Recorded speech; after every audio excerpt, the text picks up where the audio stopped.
ایک وہ عرب تھا کہ جب اسی خطے میں ایک ایسی عظیم الشان ہستی اٹھی تھی کہ سبحان اللہ، جن کا آج ہم دن منا رہے ہیں، منائیں گے، اور پوری دنیا میں جن کا ذکر خیر ہے۔ اب سیدنا حضرت عمر فاروق اعظم رضی اللہ تعالیٰ عنہ، ایک وقت وہ تھا کہ جب اس پورے خطے پہ ان کا اقتدار کا پھریرا لہرا رہا تھا، کہ بخاری شریف میں حدیث ہے کہ نمازیں بھی جب وہ ادا فرماتے تو فرماتے نماز میں بھی میرا یہ حال تھا کہ اس بوجھ تلے پہ یہ سوچتا تھا کہ میری فوجیں کہاں کہاں گئی ہوئی ہیں۔ ایران نے بہت زیادہ بسا لیے تو آج وہی اندر گھس کے گلے پڑ گئے، اتنے زیادہ بس گئے کہ ان کے سسٹم میں گھس گئے۔ آج ایران کو بھی یہ بات پتہ چل گئی ہوگی کہ یہ قوم کتنی قابل اعتماد ہے، اور ابھی جو بڑا نقصان ہو گیا، ان کے بڑے بڑے لیڈر مارے گئے اور ان کے جوہری سائنسدان مارے گئے، ان کی فوجی قیادت ماری گئی، بڑا نقصان ہو گیا۔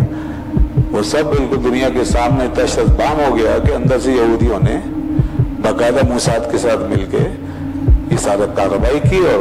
یہودی وہاں بیٹھے ہوئے تھے۔ تو یہ ان لوگوں کی حرکتیں۔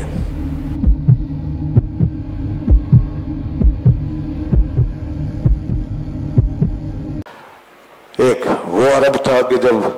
اسی خطے میں ایک ایسی عظیم الشان ہستی اٹھی تھی کہ سبحان اللہ، جن کا آج ہم دن منا رہے ہیں، منائیں گے، اور پوری دنیا میں جن کا ذکر خیر ہے۔ اب یکم محرم کی مناسبت سے حضرت خلیفہ دوم امیر المومنین سیدنا عمر فاروق اعظم رضی اللہ تعالیٰ عنہ، سیدنا حضرت عمر فاروق اعظم رضی اللہ تعالیٰ عنہ، ایک وقت وہ تھا کہ جب اس پورے خطے پہ ان کا اقتدار کا پھریرا لہرا رہا تھا، اور کوئی 24 لاکھ مربع میل کی سرزمین، تو اس پر ان کی حکمرانی تھی۔ دنیا کے 3 بر اعظموں کا ایک سنگم تھا، 3 بر اعظم، ایشیا، افریقہ،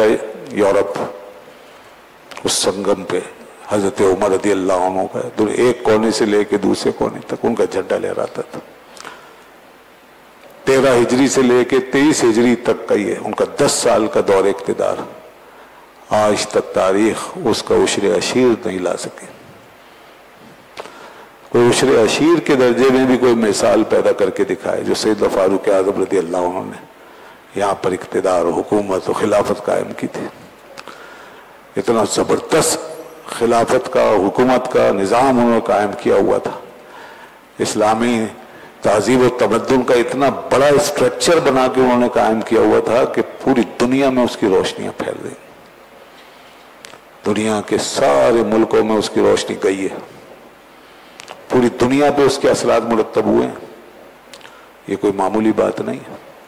اور آج تک دنیا ان کے قوانین کو فالو کر رہی ہے۔ انہوں نے سب کو، جتنے دشمنان اسلام تھے سب کو لگام دے رکھی تھی۔ ان کے جاؤ جلال کا عالم یہ تھا کہ ظلم بالکل ایک رتی برابر بھی نہیں، ایک بے زبان جانور پہ بھی ظلم نہیں ہو سکتا تھا، ایسا عدل، اور عدل ایسا کہ جو مملکت کے ایک کونے میں تھا کسی بارڈر پہ، وہی اپنے گھر میں، جو دور دراز کے کسی شخص کے ساتھ تھا وہی اپنے قریبی عزیزوں کے ساتھ۔ ایسا عادلانہ نظام، ایک اصول، ایک ضابطہ، اللہ کی کتاب کی حاکمیت، رسول اللہ صلی اللہ علیہ وسلم کی سنت کا تمدن، یہ پورے معاشرے اسلامی پہ چھایا ہوا، اور ہر ایک بندہ بشر اس نظام کی آغوش میں ایسے جیتا تھا جیسے بچہ باں کی آغوش پہ پروان چڑھتا ہے، نہ کوئی روتا تھا، نہ بلکتا تھا، نہ سسکتا تھا، سب چین کی نیند سوتے تھے، اور مسلمانوں کا امیر جاگتا تھا، سب ہنستے مسکراتے کھلکھلاتے تھے، اور مسلمانوں کا امیر ان کے درد میں تڑپتا رہتا تھا اور راتوں کو روتا رہتا تھا۔ یہ عالم تھا، پورا عالم فخر کرتا تھا، مملکت کا ایک ایک شہری فخر کرتا تھا، اور ادھر امیر اللہ کے حضور عاجزی اور انکساری سے پڑا رہتا، جو کبھی نہ اتراتا تھا نہ تکبر سے کام لیتا، اور کبھی اگر کسی پر کوئی کوڑا غلطی سے پڑ جاتا تو اس کی وہ ایسی معافی مانگتا جیسے عام شہری. ایسے لوگ کہاں ہیں؟ تو یہ لاکھوں مربع میل، لاکھوں مربع کلومیٹر کی یہ سرزمین سیدنا حضرت فاروق اعظم کے زیر نگی. یہاں اس کا اگر میں سائز بتاؤں اور علاقے تو غور فرمائیے آپ، یہ آپ کے ساحل مکران مشرق میں، ادھر ساحل مکران تک آتی تھی اس کی حدود، اور وہاں سے اتر کر آگے آئیں تو یہ سندھ جہاں سے شروع ہوتا ہے، سندھ کے بارڈر تک سیدنا فاروق اعظم یہاں تک پہنچ گئے تھے، مگر سندھ فتح نہیں کیا تھا. بلوچستان، مکران، اور ادھر ایران اور ترکمنستان اور یہ خراسان، یہ خراسان ہی تھا سارا، ایران، ترکمنستان، افغانستان اور پاکستان کا کچھ حصہ بارڈر، یہ پورا خراسان. یہی وہ خراسان کی پٹی ہے جہاں وہ آخری وقت میں وہ لشکر نکلیں گے جو پھر یہودیوں کا کلک کما کر کے رکھ دیں گے. یہ لڑائیاں تو اس سے پہلے کی ہو رہی ہیں، ابھی تو اس کا نتیجہ دیکھیں کیا نکلتا ہے. بس اللہ خیر کرے. تو یہودیوں کی کمر تو ٹوٹی ہے، مگر وہ جو جس کی پیشن گوئی رسالت میں آپ صلی اللہ علیہ وسلم کر گئے ہیں وہ تو حرف آخر ہوگا، پھر وہ فیصلہ کل معرکہ ہوگا. وہ اللہ کی فوج ہوگی، جب نکلے گی تو دنیا کو نظر آئے گی، اور پھر کسی کا کوئی کچھ کام نہیں آئے گا، چاہے وہ کوئی لیٹا ہے کسی کے سامنے یا بیٹھا ہے. وہ اللہ کی فوج پھر اللہ کی فوج ہے. ابھی تو لیٹے بیٹھے کام چلا رہے ہیں، کسی سے کچھ چل رہا ہے، کسی سے کچھ چل رہا ہے، نہ جانے کیا کیا ہوگا کیا نہیں ہوگا، کون ساتھ دے گا کون نہیں دے گا. لیکن وہ فوج جب نکلے گی تو فرمایا کالے جھنڈے لے کر کے خراسان سے فوج نکلے گی اور پھر وہاں تک تسخیر کرتی چلی جائے گی. تو یہ وہ مشرق کی پٹی ہے جو سیدنا عمر رضی اللہ عنہ کی زیر نگی تھی. پھر اس کے جسٹ اپوزٹ مغربی دنیا شروع ہوتی ہے، تو وہاں عرب کے مغرب میں مصر تک سیدنا فاروق اعظم کی حکومت پہنچ چکی تھی. مصر کا علاقہ، لیبیا کا ایک حصہ، لیبیا پورا نہیں لیکن ایک حصہ انہوں نے فتح کر لیا تھا، اور مصر میں اسکندریہ پورا فتح ہو گیا تھا. وہاں تک آپ پہنچے. پھر شمال میں تیسری سائڈ پر یہ شام کا علاقہ پورا، تو اس کے اندر شام میں ہی بیت المقدس تھا، یروشلم، بیت المقدس، فلسطین، یہ سب اس میں تھے. یہ سب کچھ سیدنا فاروق اعظم رضی اللہ عنہ نے فتح کیا. اور اسی کے اندر پھر اور علاقے، لبنان اور یہ اردن، سارے یہ علاقے جو ہیں جو شام کے آس پاس، یہ سارے آپ نے اس زمانے میں فتح کیے تھے. پھر اس کے بعد جنوب میں آ جائیں تو پورا جزیرہ نما عرب اور پھر عرب امارات تک، یہ ساری جو عرب کے جتنے علاقے یہ سب، عمان، بحرین وغیرہ وغیرہ، یہ سارے سیدنا عمر فاروق اعظم رضی اللہ عنہ نے فتح کر لیے تھے. ہاں ادھر شام کے ساتھ ساتھ آرمینیا، آذربائیجان، وہ بھی فتح کر لیے تھے. تو سینٹرل ایشیا تک پہنچ گئے،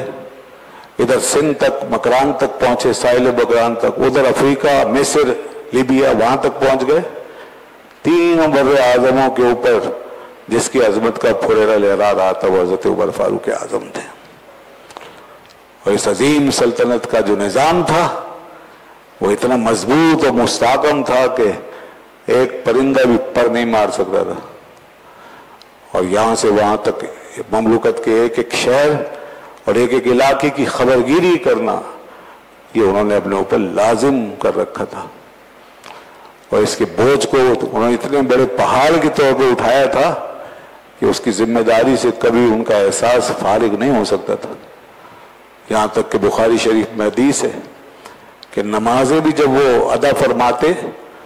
تو فرماتے نماز میں بھی میرا یہ حال تھا کہ اس بوجھ تلے میں یہ سوچتا تھا کہ میری فوجیں کہاں کہاں گئی ہوئی ہیں. نماز میں بھی وہ اس خیال سے آزاد نہیں ہو پاتے تھے کہ میں یہ چلاتا رہتا تھا ذہن میں کہ میں اپنی فوج کو یہاں بھیجوں، یہاں بھیجوں، یہاں بھیجوں. تو یہ عالم تھا، ان کی رات دن برابر تھے. انہوں نے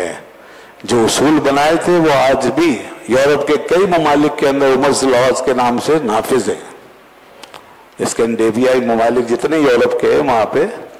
حضرت عمر رضی اللہ عنہ کے نام سے وہ قوانین آج بھی نافذ ہیں۔ انہوں نے جس ویلفیئر کی بنیاد پر اسٹیٹ کو چلایا وہ ویلفیئر اسٹیٹ بن گئی آج یورپ میں، پورے مغرب میں ویلفیئر اسٹیٹ کے نام سے ان کی نشت ثانیہ ہوئی ہے، ورنہ سرمایہ داریت کے چکی میں ایسے پس گئے تھے، اس پہاڑ کے نیچے یورپ ایسا دبا جا رہا تھا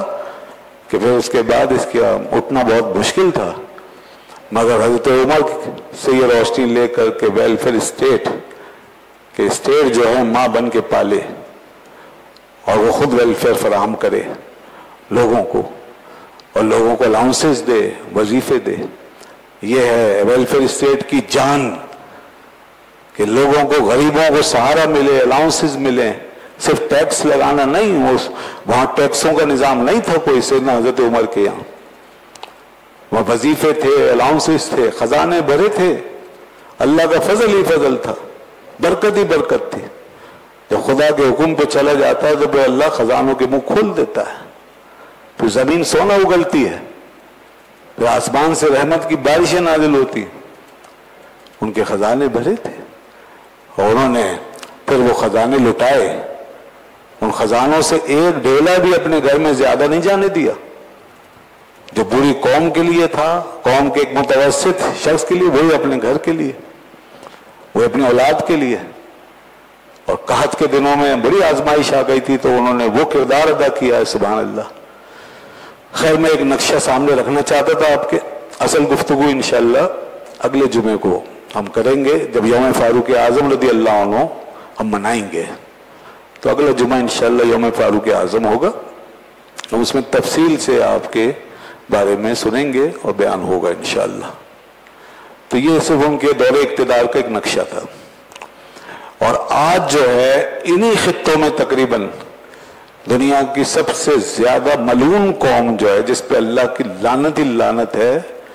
اور جو اللہ کی پھٹکار لے کے یہاں پہ گھس گئی ہے فلسطین میں، یہ قوم جو ہے دنیا کی یہ ملعون ترین قوم اٹھنا چاہتی ہے اور ان علاقوں پہ قبضہ کرنا چاہتی ہے اور یہ اپنا نظام لانا چاہتے ہیں۔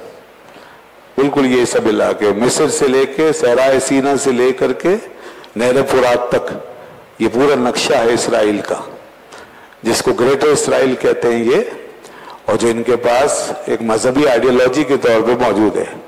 جس کو اپنی کتاب سے منسوب کرتے ہیں، اور کتاب کے اندر جو بدلی ہوئی کتاب ہے، ظاہر ہے ہمارے یہاں اس کتاب کا اعتبار نہیں، ایسے کسی وعدے کو، خدا کے وعدے کو ہم نہیں سمجھتے کہ جو ہے، اب تو سارے وعدے اللہ کے اپنے آخری نبی کے ساتھ ہیں، اور وہ وعدے جو پرانی کتابوں میں ہیں وہ بھی سب آپ صلی اللہ علیہ وسلم کی پیروی کے ساتھ مشروط ہیں اور آپ ہی کے لیے ہیں،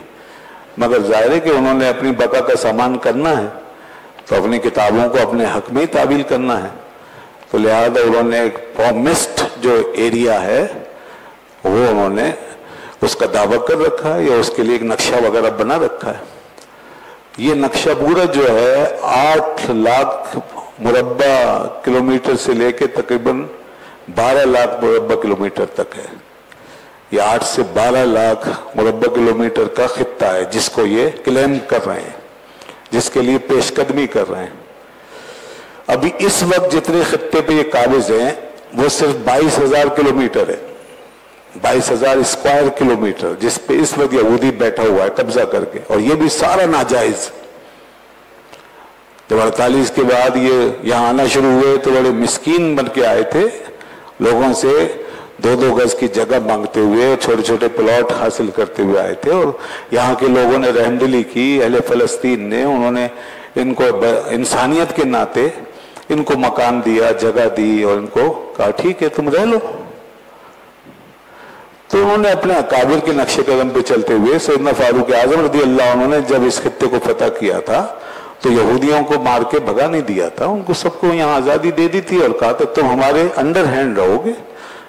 اور ہمیں جو ہے خراج دیتے رہو گے اور ہم تمہاری سیکیورٹی اور حفاظت کریں گے، باقی تم اپنی اپنی عبادت گاہوں کے لیے آزاد ہو۔ یہ تو مسلمانوں کا طریقہ ہے نا، مسلمان جو اللہ کی رہنمائی میں نظام کو چلانے والے ان کا طریقہ یہی ہے اور یہی رہے گا، لیکن یہ تو انسانیت کے دشمن ہے، انسانیت کے قاتل ہیں، یہ تو سب سے زیادہ یہ وہ ہیں فرقہ پرست، اور گروہ پرست یہ اللہ کے حکم کے علاوہ باقی دنیا کے ہر طاغوت کے حکم مانتے ہیں.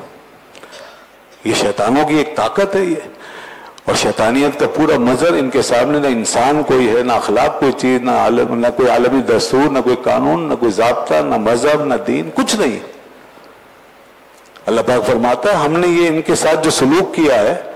یہ ایسے نہیں کیا بلکہ اس وجہ سے کہ ان کی کارروائیاں یہ تھیں کہ انہوں نے تو نبیوں کو قتل کیا. ذالک بأنہم یکفرون بآیات اللہ، یہ اللہ کی آیتوں کا انکار کرتے تھے. وَيَقْتُلُونَ الْأَنْبِيَاءَ بِغَيْرِ حق، یہ وہ قوم ہے جس نے نبیوں کو قتل کیا. نبیوں کو قتل کرنا یہ کس کا کام ہو سکتا ہے؟ وہ کتنا بڑا شیطان ہوگا جو ایسے نبی جیسی معصوم ہستی کو مار دے. وہ جو اللہ کی ہدایت لے کر آتا ہو، جس کے اوپر کوئی تہمت نہ ہو، جس کا دامن بے داغ ہو، جو سراپا معصوم ہو، پاک صاف ہو، ایسی ہستیوں کو انہوں نے اپنے جیتے جی اپنی خواہشوں کے بلبوتے پہ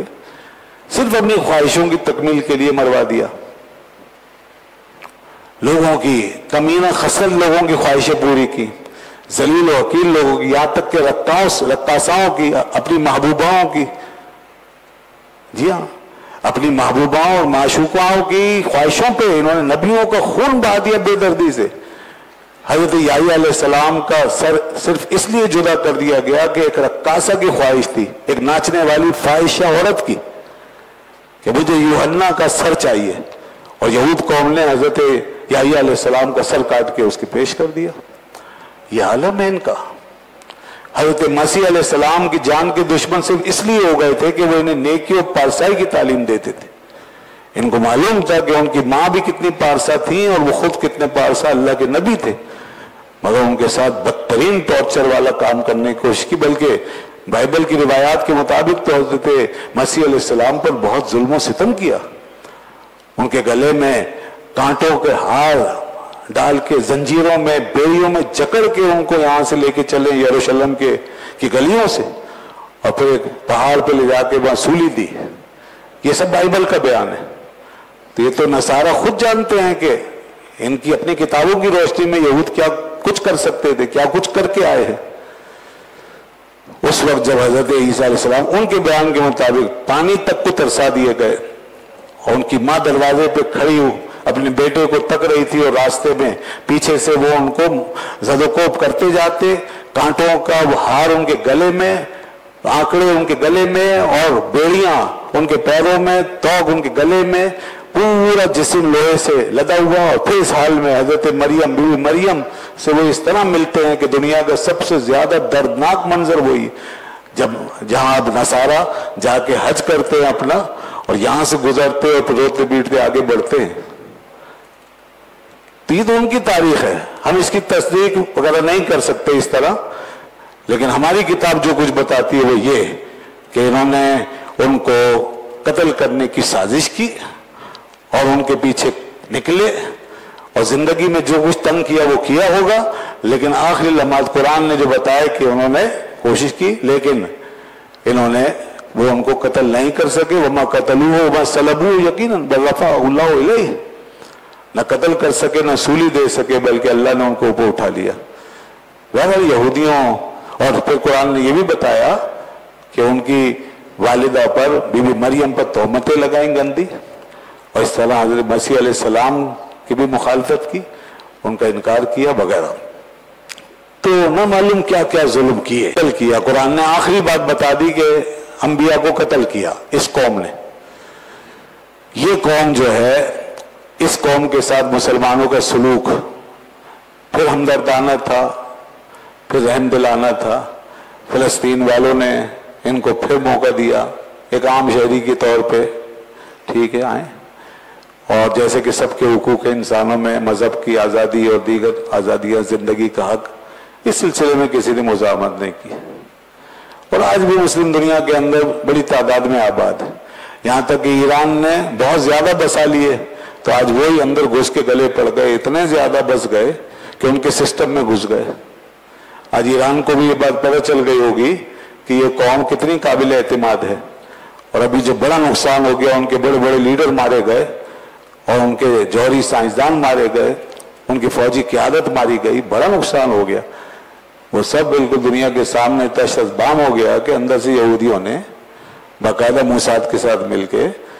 یہ سارا کارروائی کی اور یہودی وہاں بیٹھے ہوئے تھے۔ تو یہ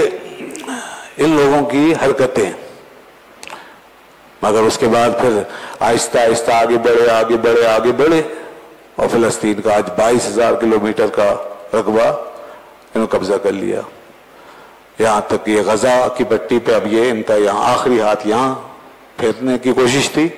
تو اس کے بعد پورے فلسطین اس کے مضافات ان کے قبضے میں تھے۔ گولان کی پہاڑیاں انہوں نے پہلے ہی ہتھیا لی اور اس کے بعد یہ اب غزہ کا مارکا چل رہا تھا، تو اس کے ساتھ جو کچھ ہوا وہ ہمیں سب کو معلوم ہے۔ 50,000 سے زیادہ لوگ شہید ہو گئے، کیسے کیسے بچے اور ہماری خواتین